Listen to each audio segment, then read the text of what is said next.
I know you're probably wondering, why on earth does this guy have a box of KD? And no, it's not because I'm hungry, because I am kind of hungry. But this box of KD perhaps was the most significant factor in changing my perspective on leadership. I'm going to leave it right here, but see, I think a lot of us, and me specifically, made leadership into something that was a lot bigger than me. I made it into this huge thing where it was about changing the world. It was about transforming lives and solving the world's biggest problems. That's what leadership was about. I used to take this idea of leadership, this identity of leadership, and only ever give it to those heroic people who we know, right? The Nelson Mandelas and the Dr. Kings and the Malalas and the Gretas. That was leadership. I would never take this identity of leadership and give it to someone like myself or one of my friends. No. Because if you did that, that would mean you'd have to take some responsibility. If you did that, that would mean what you did would actually have an impact. Your day-to-day actions would actually have an impact on someone's life. No way. I mean, look at me. You really think I would have an impact on someone's life?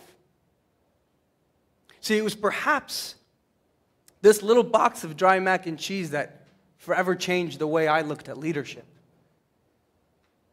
See, over the last 7 years, I've been working with schools and organizations, corporations, and mostly startups on redefining leadership, from it being an identity to an action. Redefining leadership to be about small actions that create a sense of community, that bring us together. See, my search for community starts way back when my family first came here to Canada. We came here in 1998 after a very difficult time. After the war between Iraq and Kuwait, my sense of community and my family was lost. We were no longer welcome in a place that we thought was home, and we had to search for new community. That brought us to Canada. Let me tell you, it was pretty cold. See, we actually grew up not too far from here, this specific place. I grew up in Ottawa. Actually, we grew up right in Vanier. 358 Montfort became our iconic spot. That was our home. See, I came from a big family.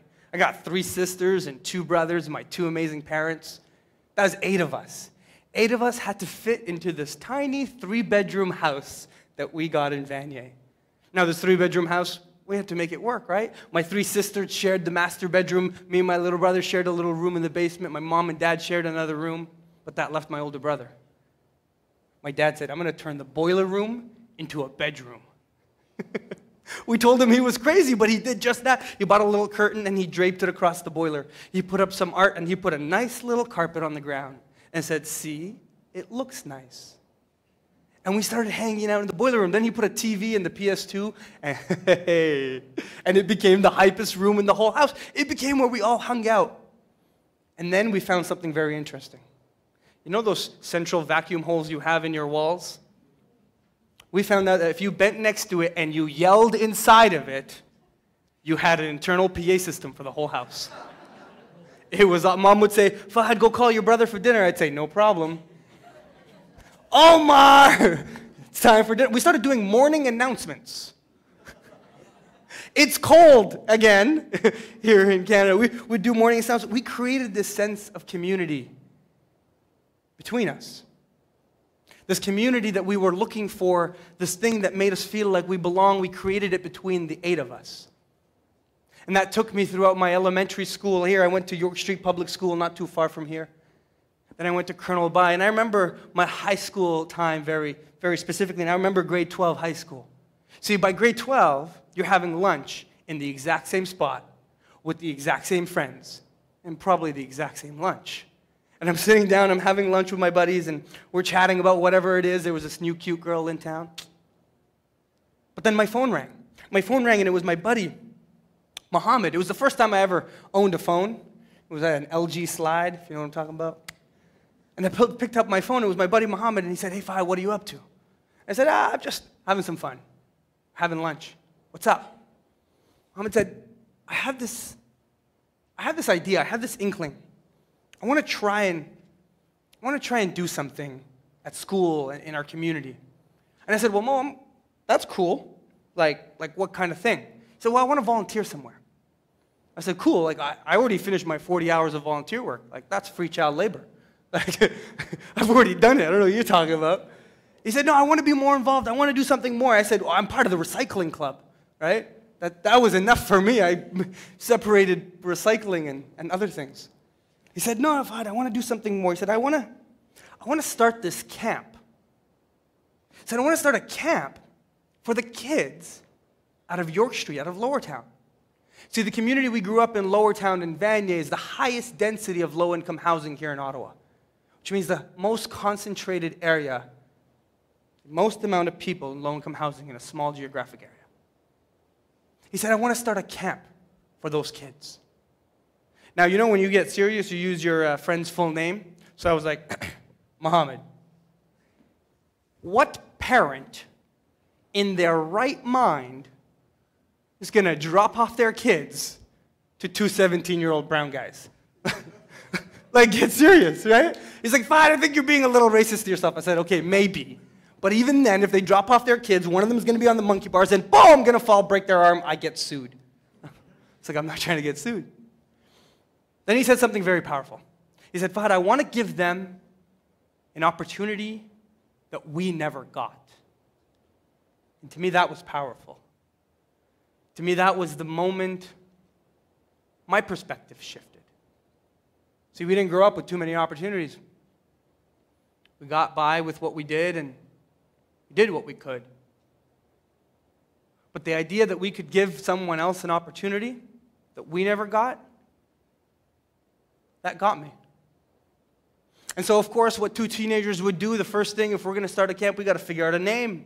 So we figured out a name. We called it the Ultimate March Break Camp. Perhaps the worst name because every parent thought it was about ultimate frisbee. No, like ultimate, like the greatest thing ever. And we tried to start this camp, but here's the catch. We had no idea what we were doing. Nor did we have parents who spoke the language to be able to sign off on any of the papers. I'm pretty sure I fraudulently signed one of the papers that we had to sign off. We had to get a license to use the school. We had to create a schedule. I think we created our first poster on Microsoft Paint. We tried to create a schedule. What are we going to do with these kids? And then we made this poster, and we knocked on all the different doors in the community to tell them, hey, we're doing this camp. Hey, we're doing this camp. And I remember on the first day of the camp, me and my friends were standing in front of the school like this. Not sure why. Pretty sure we thought we were like the Avengers. But we were standing there and we were waiting for the kids, but we had no idea if the kids were going to show up. We didn't necessarily have a registration day. I didn't know what a registration day was. We didn't know if 100 kids were going to show up or no kids were going to show up. And secretly, I hoped no kids was going to show up. And I remember the first parent that came by. She came by and she dropped off her kid. She looked over and said, thank you. She said, I'm a single parent and it's March break. I don't know what I was going to do with my child. And you gave us an opportunity. See, it was a moment that really shifted my perspective in understanding leadership is more than an identity, but an action. See, that camp that we started, well, we had a really good time. We ended up serving the kids grilled cheese, and we were playing checkers, and 20 kids showed up on that first day. It was 20 kids and 20 more than we thought would show up. But we had an opportunity to give them a camp. And we had so much fun, all of these games and all the things that we did with them. And it still is one of the greatest memories I have.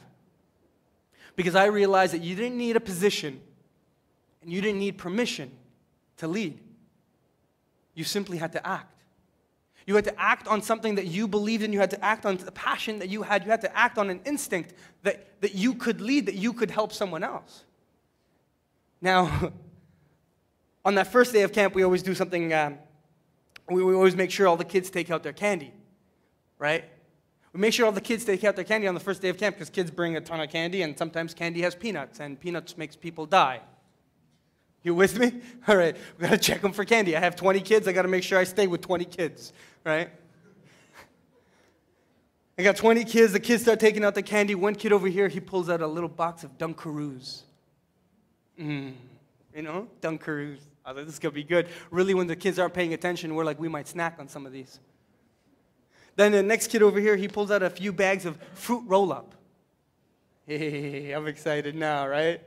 This next kid over here has a jumbo bag of sweet chili heat Doritos. Yeah. It's going to be good. I'm getting excited, and this next kid standing right next to me pulls out a box of dry mac and cheese. He pulls out his box, and he gives it a shake. And he looks at me dead in the eye with a grin on his face and says, I like dry mac and cheese. And that's it. 17-year-old me is about to burst out laughing. I'm like, I'm trying to hold it in. I'm about to laugh. And so I hold it in, I look over, and I say, sorry, yo, what was that? And he looks at me, shakes the box again, and says, I like dry mac and cheese.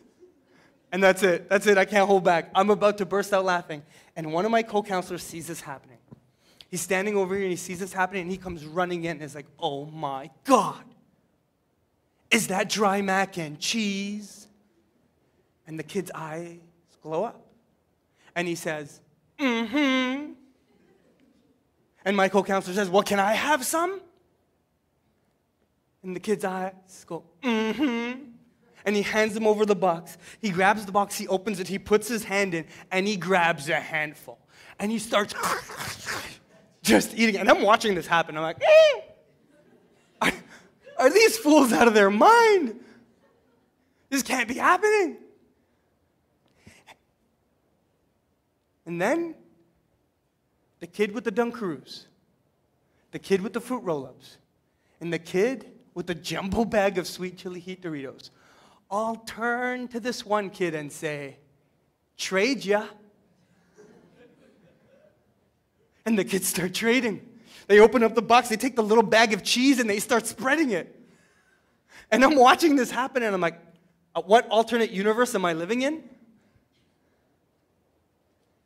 I pull my co-counselor aside. I was like, bro, come here. And I pull him aside. I was like, what were you thinking? I'm like, you don't seriously like dry mac and cheese, do you? He says, nah, that was one of the most disgusting things I've ever tried. I said, okay, well, why'd you do it?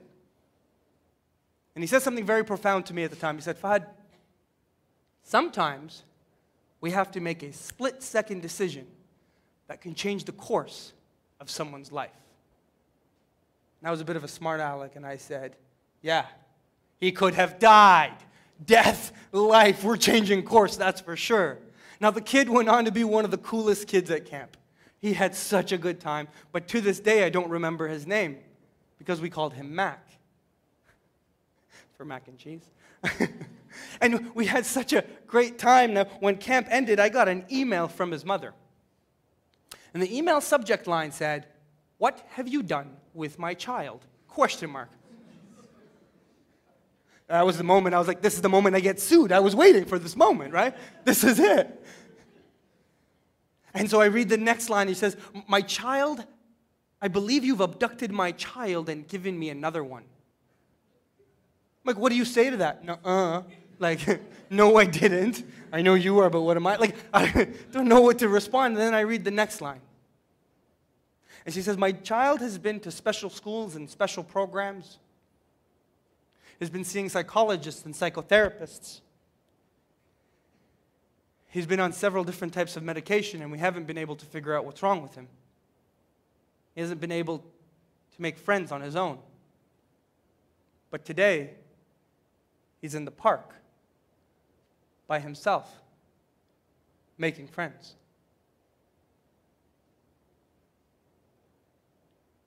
And in that moment, I realized the power of eating your dry mac and cheese. You see, in that moment, I realized the power of a split-second decision that can change the course of someone's life. In that moment, I realized the power of leadership, where a single action can create belonging. A single action of leadership can create a relationship between two people and a relationship between everyone where there is a community to belong to. See, if I had laughed in that moment, I don't know if the other kids would have traded. He was the coolest kid at camp, but probably would have been the laughing stock of the entire camp, and his name would probably still have been Mac. See, a lot of us are afraid to accept the power that each and every one of us has. We make leadership into this huge thing that none of us can attain, that only heroic actions of people who transform millions of lives are able to attain. But really, leadership is about small, consistent actions. Over 5 years, we ran this camp while we were students. We grew up in a boiler room in Vanier. But 5 years later, we raised over $40,000 and served over 250 families in that lower town community. We were able to change lives through our small acts of leadership. We were able to create an amazing team of people because leadership came down to small actions that created a sense of community. And I took this on the road and I tried to understand it as we created different teams and we started doing research on it. So I have a team now that does research on leadership. We work with teams across the country on how we can create phenomenal leaders. And we spent the last 7 years doing work and research and understanding and building different teams. And it's interesting what the research says. Because Google has an entire study on it called Project Aristotle that identifies psychological safety as the #1 ingredient in what makes effective teams. Researcher Patrick Lencioni says that an absence of vulnerable-based trust is the biggest dysfunction in any effective team. Researcher Daniel Cole says that identifies belonging as the foundation of highly successful groups. You know what that all says to me? It all says we just need to look for more mac and cheese moments. More moments where as leaders, we can create community through small acts of belonging. And so what I leave you with, my last call to action, is why not create community in your own home, in your own school, in your own place of work. Community that we can all belong to. Thank you.